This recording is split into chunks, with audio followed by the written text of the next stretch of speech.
Hey there, Bible buddies. I've got another Bible review for you today. And this is one I'm going to keep a mystery until we get inside. Now, this is one that certainly it caught me off guard. I wasn't sure what it was when I saw it on eBay. The person didn't specify, as is always the case on eBay. And it looked like a very nice edition. I just wasn't sure what it was. And then I saw this, and I thought, oh, for sure, certainly this is a unique translation. Let me scoop this up. So I went ahead and bought it. And then I was kind of surprised because it wasn't really a unique translation. I mean, it kind of has a very unique presentation. And it might make you think that it's something different and unique, but that really wasn't the case. It has like a little additional set of helps at the beginning of it, and that's kind of it.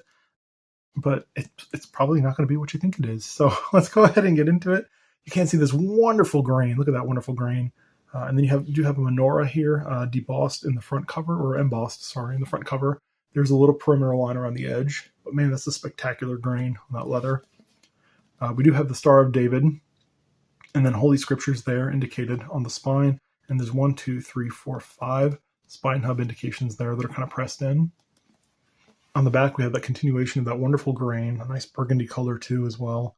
And then it is marked with genuine leather, which is, it's consistent kind of with genuine leathers from Thomas Nelson. This is made by Nelson, and it's kind of consistent of the era and the time. There's one kind of burgundy double-sided satin ribbon here, very nice. Nice and thick ribbon. There's gold and burgundy head and tail bands. And her wonderful gold gilt, or golden gilt, I guess I should say, because it's not. I don't think it's gold. It might be because it's got a nice luster to it. Maybe it is, but nicely done. When we open it up, we see there is a little Florentine fillet going around the edge there. I'll show you the corner work. Not that there's much, but it's just a burgundy synthetic paste down. And again, that Florentine fillet continued around the edge. So yeah, And again, when I saw this, the guy didn't put much information, so I wasn't sure what it was. And I was thinking maybe it was a new translation that I hadn't seen before, but that was not the case. When we get into it, you'll be able to tell what it is. When we get into it, we see a presentation page. Very nicely done on a nice piece of, now the name escapes me, vellum. Then we have, or parchment, not vellum, parchment. Then we have the Messianic Vision Sharing Bible. So like right here, I'm like, well, what is this? Goodness, the Messianic Vision Sharing Bible? And then right down there, you have the Messianic Visions information. And then we have more of the information on the back there with a copyright of 1986. Then we have a note from Sid Roth, the president of the Messianic Vision. I'll try and keep in frame. Notice I've been kind of getting out of frame on these. There's an index here. So this is the index just to the helps, right? I'm going to go ahead and show you guys. Jesus, Yeshua, who is he? And then just a few little notes there. There's not much. It's a little section helps, about 57 pages, probably a little bit more than that, but not much more. Some helps there. I'm going to flip through them so you guys can see. I like taking my time on this sort of stuff. We have Jesus, Yeshua.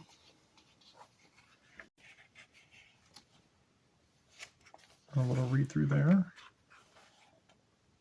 I don't know if you guys can pause it and read, but hopefully you can. Sharing Yeshua notes. The Bible is true. Now I don't know if this is maybe like a messianic, messianic group where they contracted this Bible out and had these helps added to it. Maybe dialogue, and I don't know that this group would even still be around, seeing as how this is from the 80s. You can see there are some different little titles of some things, why did God allow 6 million Jewish people to die in the Holocaust? How can a virgin have a child? Is God finished with the Jewish people? One little stray red mark there. Advanced dialogue.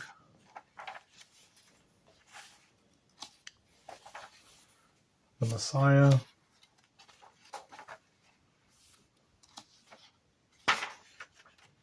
The Atonement. The law. So yeah, that was one of the things that Thomas Nelson did back in the day. They made a lot of these editions that were kind of custom, semi-custom. They just took their standard Bible and they put a kind of a custom embossing on the cover for a certain company or that sort of thing. You see them pop up on eBay fairly regularly. Doctrines of Judaism. The meaning and importance of the Jewish holidays.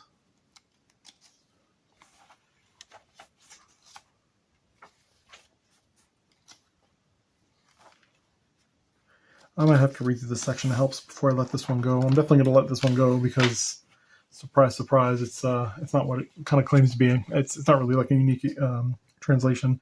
You can see here that there's some burning. So at some point somebody put a bookmark, or maybe, if I had to guess, it's probably a scrap of newspaper. They'd shoved it in here. And this is why you don't put anything in your Bible. Never put anything in your Bible. Never store anything in your Bible. Certainly not plants. I know some people like to dry flowers in their Bible. Don't do that.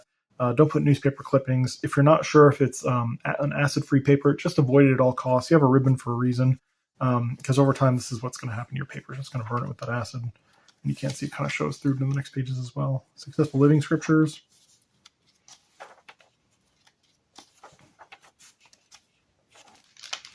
And that's the end of it. Now, when we get to the title page here, you can see what it really is. All it is a New King James Version. So it does have those extra helps, those kind of Messianic helps. But the Bible itself is just a New King James Version, and there isn't really any, it's not really like a study Bible or anything like that. There's not any kind of additional study notes throughout. It's just the normal King James Version Bible. And I think I've seen these commanding a pretty strong price on eBay, and I'm kind of unsure why. Maybe it's just because it's a kind of a, of course, maybe just because it's kind of a unique presentation here with the menorah on the cover and then kind of the clean spine there. So that's why people are interested in it. But otherwise, I'm not really too sure because it's just a New King James Version, not just a, but there's not really too much different about it. So we have the copyright information there on the page, and it does appear to be the third printing of 1985. It says it was printed in the United States of America, and then has, oh, that's interesting. They didn't update that. All right. So here it says cover design. It talks about the triquetra. However, that's not that. That's the menorah. So they didn't update that even, which is interesting. Here's your preface to the NKJV. And then how to use this reference Bible. And we've seen this before in some Thomas Nelsons of this era. Special abbreviations in the Bible. Next up, we have our table of contents, the Old Testament title page, and the first book of Moses called Genesis. If we can flip to it. There we go. The first book of Moses called Genesis. Now, I wonder if this might be akin to maybe like a 406 or the 407, if you guys are familiar with that. Maybe I'll have to go through and compare it in the... I did a review video. Maybe I'll put the card for that up here. But I did a review video, I think, of the Thomas Nelson 407. So I'm curious if this is probably in the same vein, and that might be why it commands such a high price. But you can see this nice double column layout, and it's a double column verse by verse. And they are using bold verse numbers to indicate the beginning of a new paragraph there. You do have a triple line drop cap to start off your new chapter. I'll turn a few pages in. Well, look at that. So, never mind. That might be just for that one for some reason, I guess, because it's the beginning of the book, maybe. We'll take a look at one of the other books. But here, once we get into it, we can see some more kind of standardized details here. We have our book, chapter, and beginning verse number, and then our book, chapter, and ending verse number on the opposite side. Our page numbers in the top center, on the top centers. We do have a double line numerical chapter indicator, and then we have our kind of subject headers running throughout. There are also center column references, and I'll show you guys those.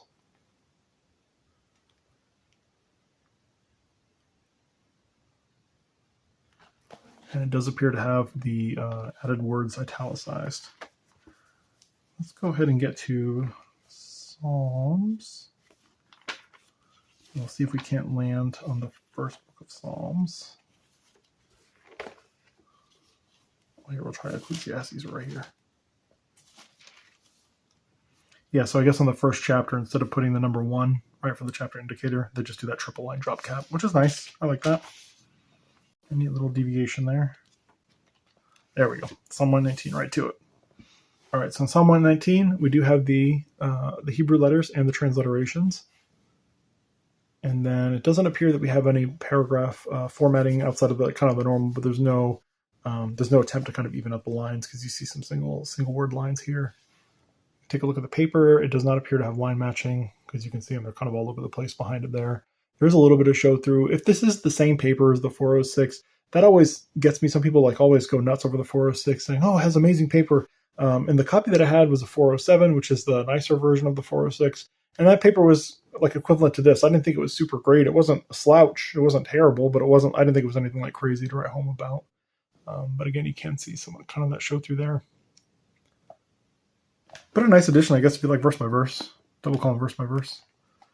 Here we go. Let's go back.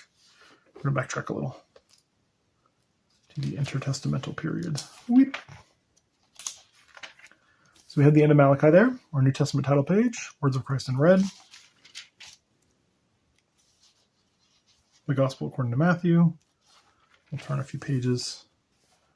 And you can see that wonderful red letter. Now, Thomas Nelson, I always thought, did a good job with the red letter. It's very red. It's almost like a kind of a reddish purple, like a scarlet kind of color. Looks very well done. I like it. Very nicely done red. By comparison to what we've been seeing lately. All right, so let's go ahead and get to the end. It looks like there's a few helps back there.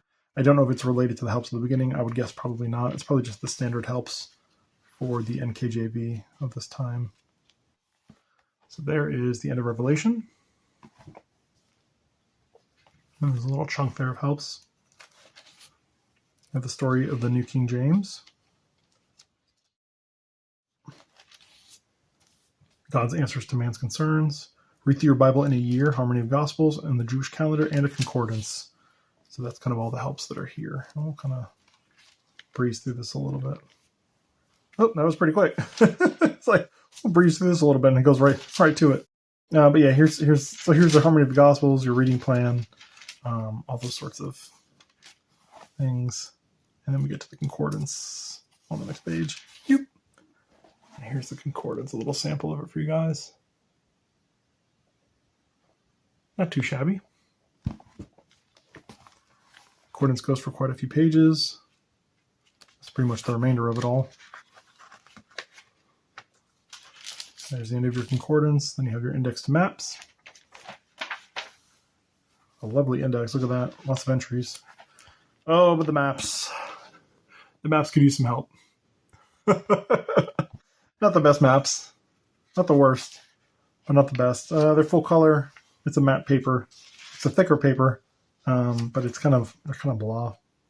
I don't know how to put it other than that. They're kind of blah. They're all right, I guess. They're all right. Mid-'80s maps, right? Then you have one cardstock sheet there, and then just your end sheet there at the end. So yeah, unique Bible, that's for sure. Unique cover, that's very much for sure. If this is kind of your deal, this would probably be something you would enjoy. So let's go and get some measurements. This comes in at 8 1/4 inches tall by just under 5 just under 5 3/4 inches wide. And it's about 1 inch and 3/8 thick.